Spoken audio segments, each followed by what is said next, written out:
Pagkat ikaw lamang aking kalakasan, sa piling mo tagumpay ko'y naranasan.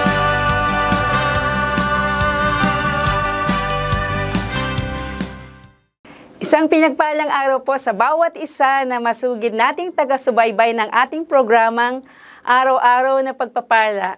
Tunay nga po na ang pagpapala ng ating Diyos ay patuloy nating nararanasan. Tama po ba? So yun, tayo po muna ay manalangin. Hallelujah.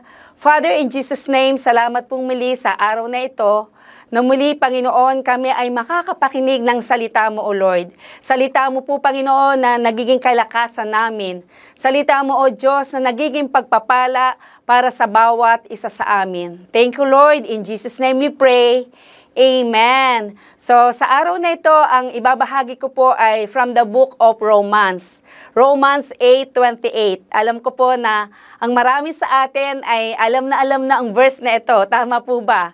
So, ang title po na ibabahagi ko ay All Things Work Together for Good. In Romans 8:28, sabi po dito, and we know that in all things, God works for the good of those who love Him, who have been called according to His purpose. At alam po natin, sa Tagalog naman po, at alam natin na sa lahat ng bagay ay gumagawa ang Diyos para sa ikabubuti ng mga umiibig sa Kanya, na tinawag ayon sa Kanyang layunin. Salamat, Lord, sa pagkabasa na yung salita. So, ang verse pong ito po ay nagbibigay o nagdudulot ng kaaliwan, nagdudulot ng direksyon, at nagdudulot po ng pag-asa sa bawat mga Kristiyano sa ating buhay araw-araw. At dito po sa verse nito o sa talatang ito ay meron po akong ibabahagi na 3 bagay na maaring hindi natin nakikita o hindi natin napapansin. 3 things you never notice about Romans 8:28. So number 1 po ay Romans 8:28 doesn't mean we can live any way we choose and God will fix our messes. So hindi po nangangahulugan na maaring mamuhay sa paraang pinipili natin. Hindi po tayo pwedeng mamuhay na yung pipiliin lang natin at aayusin ng Diyos ang ating mga kaguluhan. Upang mas maunawaan po natin ang katotohanan ng Romans 8:28, hindi lamang po natin maaaring piliin o gawin ang talatang gusto natin. Nagaya nga po ng sinasabi sa talatang ito na at alam natin na sa lahat ng bagay ay gumagawa ang Diyos para sa ikabubuti natin. At lalaktawan na lang po natin o hindi na po natin gagawin ng iba. So sa mga umiibig po sa ating Panginoon na tinawag ayon sa Kanyang layunin, ang talatang ito po ay isang pangako para sa mga mananampalataya at para sa mga tunay na mananampalataya. Ang tunay na mga mananampalataya at mga nabubuhay para kay Kristo. Hindi po ang mga nagsasabing naniniwala sila sa Diyos, ngunit namumuhay naman sila tulad ng dyablo.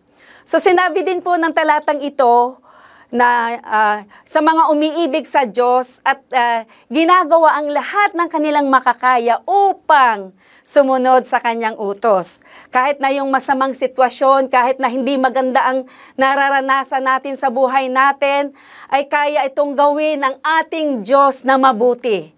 Naniniwala po ba kayo na kahit ang sitwasyon ay hindi maganda, kayang-kaya po ng ating Panginoon na gawin itong mabuti para sa atin? At ang ikalawa naman po, second things we never notice about Romans 8:28. Sabi dito, Romans 8:28 tells us God can use all things together for good. So sinasabi po dito sa Romans 8:28 na magagamit ng Diyos ang lahat ng bagay ng magkasama para sa ikabubuti.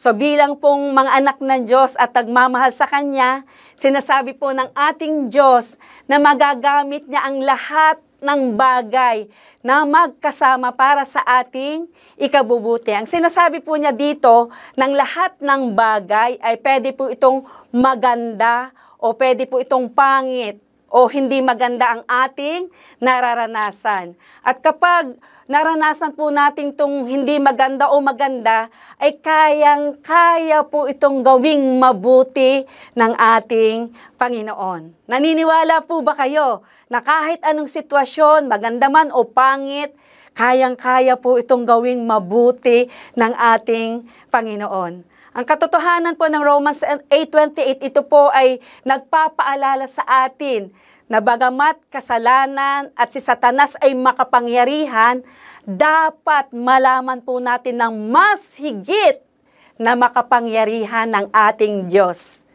Na siyang kaya niyang tubusin at kaya niyang ibalik kung anumang para sa ating ikabubuti. Kaya niyang gawin yung para sa ikabubuti ng bawat isa sa atin at ayon sa kanyang kaluwalhatian.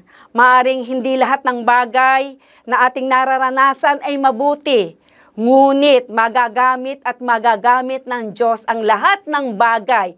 Kapag sinabi pong lahat ng bagay, ito ay either bad or good. Ito po ay magagamit ng ating Panginoon para sa kabutihan. Amen. Kaya kapatid, kung nakakaranas ka man sa sandaling ito na hindi maganda sa buhay mo, umasa ka at patuloy na magtiwala sa ating Diyos na kayang-kaya niyang gawing mabuti ang nararanasan mo. All things work together for good for those who love God.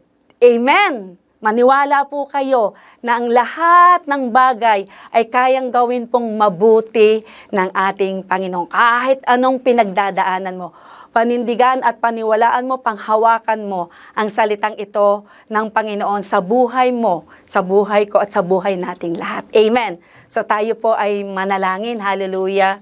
Father, in Jesus' name, salamat po muli, Panginoon, sa salita mo, O Lord God, na kami, Panginoon, bilang mga anak mo, we pray na kahit anuman ang maranasan namin sa buhay, maganda man o pangit, ay kami ay naniniwala na ito ay kayang-kaya mong gawing mabuti.